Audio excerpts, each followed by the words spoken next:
My name is Emily Johnson. Out of the blue, the other day my husband told me he wanted a divorce, which really threw me for a loop. The reason he wants a divorce is because he plans to open a cafe or some sort of eatery with his buddy, Kevin, on a remote island in Hawaii. He insisted on it because he didn't want to burden me with the financial, job-related, and emotional challenges of moving so far away. That just left me with more questions than answers, and I suggested we at least talk about it. I thought if this was all just pie in the sky, getting caught up in a dream, he should take a step back and think it over calmly. However, my hopes were quickly dashed. Opening a shop in Hawaii has always been my dream, honestly more important than our marriage. You said you wanted kids, but I don't want any. Since we're aiming for different futures, it's better for both of us to split here. What? Don't just decide on your own. I could come with you to Hawaii. We could run a shop and raise kids there, couldn't we? If it's your dream, I'm all in to support it. I'm okay with kids someday anyway. It's not like we got married just to have kids. At first, I thought we just had a misunderstanding and hoped we could find a way to reconcile. But my husband just looked really troubled. No, this is my and Kevin's dream. You don't have to sacrifice for it. Plus, it's like a gamble, not knowing if it'll succeed or not. I can't drag my wife and kids into such a risky business. Though it sounded considerate, his hesitant and unconvincing manner just didn't add up. Getting frustrated, I stopped the conversation, thinking, don't gamble on a business. Why do we have to break up for a dream you have with a friend? For the time being, I've made it clear I'm against divorce and decided to put our talk on hold for a few days to cool off. However, that backfired. Even though we hadn't agreed on a divorce yet, my husband started excitedly discussing their future plans over the phone with Kevin, right in front of me. Feeling utterly left out as his wife was just unbearable. From the phone conversation, I heard them talking about the location, menu, and something about someone handling the interior. It was all too specific. Clearly, there was no space for me in that picture. Yet, I couldn't just accept it. If I said, give up on your dreams, that would be one thing. But when I said, I'd support your dream, why would my lifetime partner exclude me entirely from his future plans? I just can't understand why that becomes a reason for us to get divorced. The more I talk, the more I feel like I'm losing the thread of my own argument. I need to calm down and think this through. First off, his reasons don't justify a divorce. He wouldn't have the right to demand one, and even if he offered alimony, if I don't agree, I doubt a mediator would help facilitate our divorce. Besides, he'd want the startup capital, wouldn't he? It's unlikely he'd offer alimony. Speaking of finances, divorce would raise the issue of asset division. Our current home is rented, and we use the cars we had before we get married, so there are no loans to worry about. As for our savings, we hadn't been married long enough for it to be substantial. He should know that at least half of our savings after marriage belongs to me, and the amount left wouldn't suffice as startup capital. Maybe that's why. Aside from our shared savings, I learned for the first time during this conversation that he and Kevin had been separately saving up for this business since before we were married. Initially, I heard that Kevin, who was supposed to co-manage the business, is a man and one of my husband's hobby buddies. I've never met Kevin, who is apparently a divorced man with no kids and just a hobby buddy of my husband. They had been talking about starting a business related to their hobby someday, but it seems the idea to do it in Hawaii was a recent decision. My husband has been into marine sports, diving, and fishing since before we married, and often went to Hawaii with his friends. Kevin, being single and unattached, must have the freedom to do this. But what does he think of my husband wanting to divorce me to start this business with him? Listening to their phone conversation, it seemed like Kevin was encouraging the divorce, which honestly made me question his character. I kept thinking about what could possibly make my husband reconsider. If I didn't agree to the divorce until the end, he seemed ready to leave without a word, so I couldn't help but feel anxious. Well, if it came to that, I thought about following him to the ends of the earth. I understand deep down, my husband's stance is utterly reckless and inconsiderate. It would be one thing if he was just being impulsive, but the fact that his words lacked any love or even concern for me was hurtful. But I just couldn't simply say, okay, let's get a divorce. I thought about stopping clinging to my husband and hating him instead, thinking there's no need to endure being with such a person. Then all the memories, the words he used during his proposal, and the sight of our parents crying at the wedding just flooded back, and I ended up not wanting to divorce after all. Honestly, I even said, I'd rather stay married, even if it means living apart. But he cut me off, saying, there's no option other than divorce. Even though I know that's what we should do, I hate how hard it is for me to give up. I guess that shows how much I still care about my husband. During this troubled time, I started surfing the internet looking for a solution. First, I researched starting a business in Hawaii, and it hit me hard how it's not as easy as it seems. For example, I read about someone in their mid-30s who moved to Hawaii to open a souvenir shop and ended up with their spouse having to work as a hostess in San Francisco just to make ends meet. Then, as I focused my search on starting a business, a frightening term caught my eye. It's investment scams. Shutting out family and friends who could offer advice is a common tactic of scammers. Is this guy called Kevin really trustworthy? At this point, my suspicion towards my husband's friend deepened. Sure, among my husband's hobby friends, there are those I've met, including some who came to our wedding, so I have a vague idea of who they are. But the name Kevin didn't ring any bells, and my husband would mumble something whenever I tried to ask about him.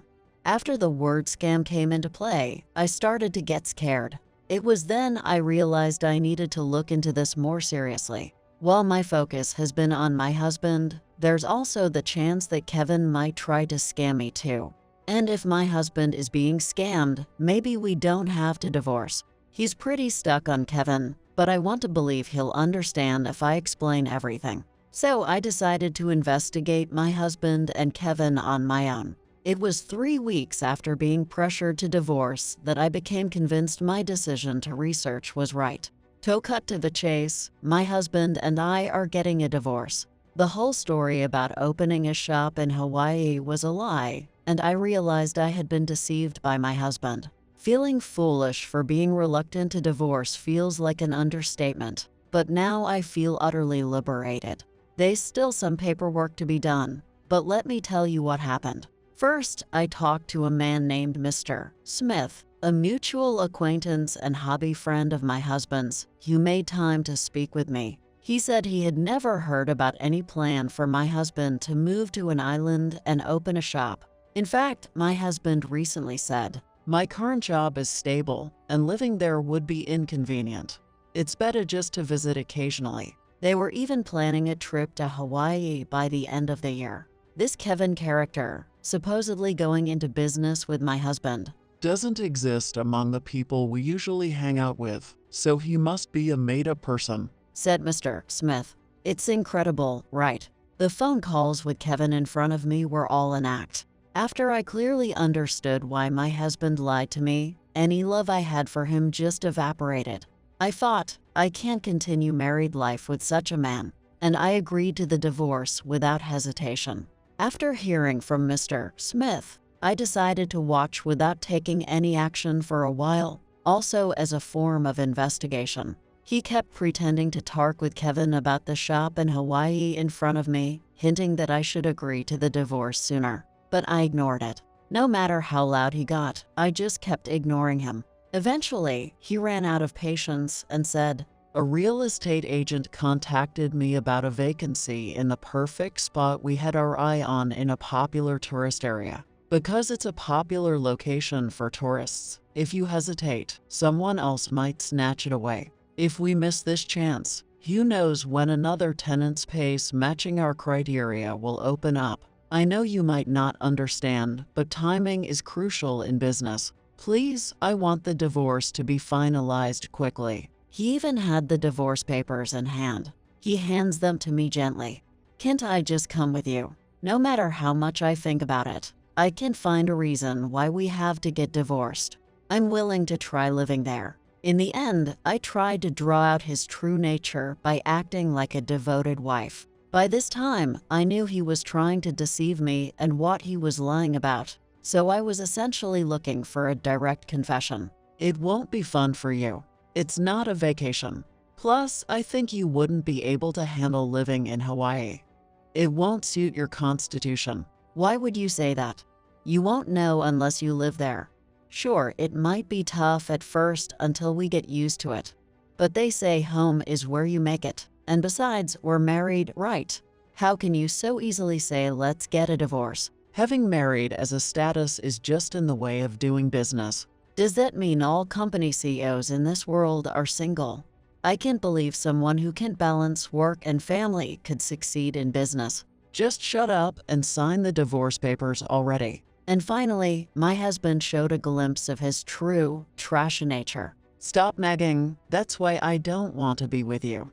Oh really? Then do whatever you want. Naturally, I didn't hesitate to start filling out divorce papers. That's right. You should have just filled them out from the start, instead of making things difficult. Before my husband could take them, I swiftly grabbed the completed divorce papers. There was something I needed to say. Give them here. I'll submit them to the office tomorrow. Huh?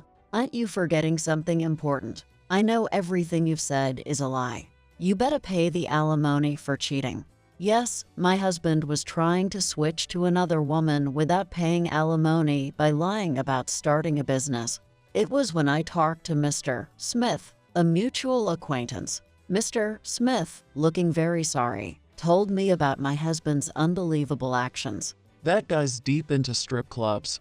When guys drink, there's always one who starts stalking about such places. Whether strip clubs count as cheating or not depends on the person, but most guys don't think an occasional visit counts. So I knew he went to strip clubs occasionally, thought it was just him being stressed.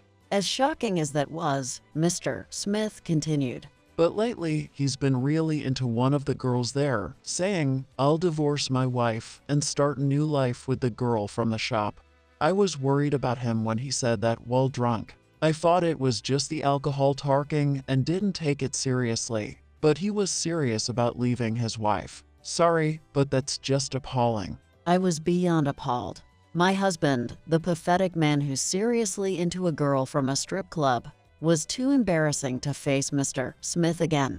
After hearing from Mr. Smith, I checked my husband's phone while he was sleeping that night. Sure enough, I found exchanges with a woman who seemed to be a stripper. From the newsletters from the strip club and the woman's name, I found the site of the club, and her photo was there without any mosaic. So I immediately identified the woman my husband was infatuated with, and I found out she was my husband's ex-girlfriend, Anna. Anna went to the same high school as my husband and me, so of course I knew her. My husband and Anna dated for about a year after high school until she broke up with him for another guy. It was shocking enough that his ex-girlfriend turned out to be a stripper, but my husband was cheating on me with her while frequenting the club. Discovering my husband's unbelievable hidden side left me trembling. Honestly, it's almost a miracle I didn't smash his phone right then and there. Hawaii is just good for occasional visits, right? So what are you going to do after divorcing me? Oh, I get it. You're going to start a second life with Anna, right? Huh? Oh no, that's not it. I just happened to visit the place where she worked. My husband was panicking too much to realize he was digging his own grave. Just happened. Yeah, just happened. I was dragged there by friends.